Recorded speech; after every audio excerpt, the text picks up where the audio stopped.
So I haven't posted in a couple of weeks, and just not to get much into it, but so we have a baby on the way, and that baby's was supposed to be here middle of next month, but that timeline got pushed up to real soon here, and so just lots of things going on. Had family in town, didn't have time to do this kind of stuff. So, but I made a mistake, and well, here we are to learn from it.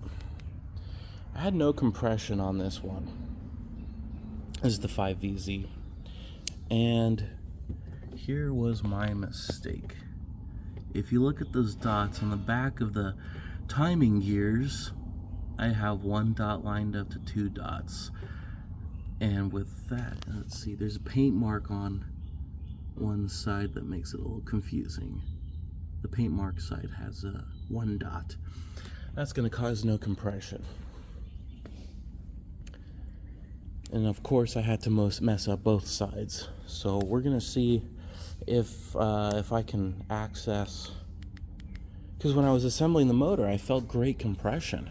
Well, turns out it was just sucking a vacuum and then going back to normal.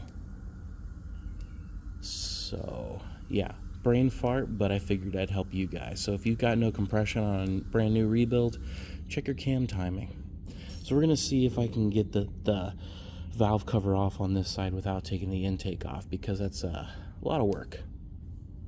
So we'll see how this goes. Got the cam flipped, and just to make sure, I got compression gauge hooked up, and we'll see.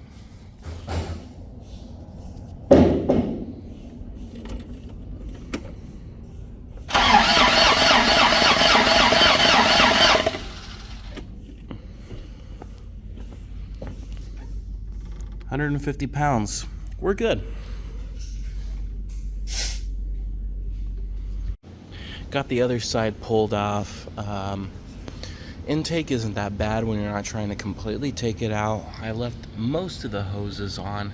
A few vacuum lines that I had to disconnect because you have to pull the top off to be able to get the bottom section out. So yeah, of course I got this one wrong too. You can see the 1 and 2 dots. It's supposed to be 1 and 1. Had a 50% chance of getting it right, and I messed up on both of them. At least now, pulling this all apart, I can see that I've got oil pressure. You can see that there's oil sitting all around, so just from the little bit of cranking I did, I've got break-in oil all up at the top end on this side. But yeah, let's get this flipped. Well, got it flipped. Pressure gauge hooked up. Let's see what happens.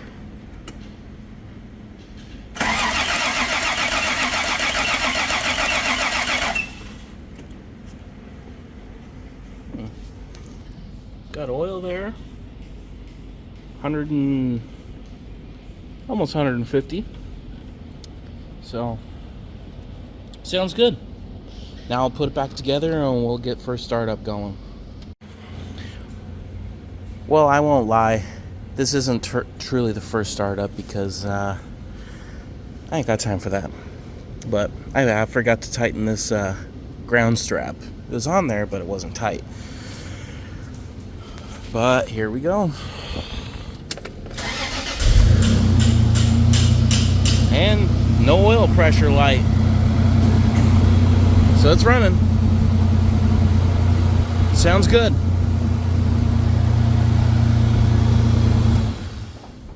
No water in it. So let's get some water in here and check for a few leaks, and let's go take it for a drive. I had a leak on the valve cover gasket. And of course, it's on the side that's hard to do, so I had to take the whole intake back apart. So if you ever want knock sensors done, let me know. I can get it done in record time. So yeah, we got milkshake. Don't like that. And so I put my pressure gauge on here. And, you know, I've bought lots and lots of pressure testers in the years. And so far, the only good one is the Snap-on one.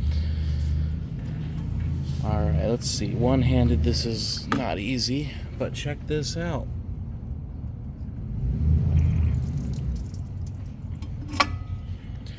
So this engine came here for a blown head gasket. Well, turns out there's two leaks. The throttle body and the head gasket.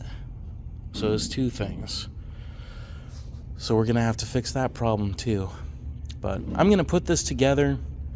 And yeah, if you've done one of these motors and the head gasket blew and that didn't fix the problem, check your throttle body. Well, just as a test, I bypassed the coolant hoses that go to the throttle body, and yeah, just with a barbed coupler, and yeah, I can hear a little bit of a vacuum leak, but I just wanted to hear it run, and it runs great. So that was one cause.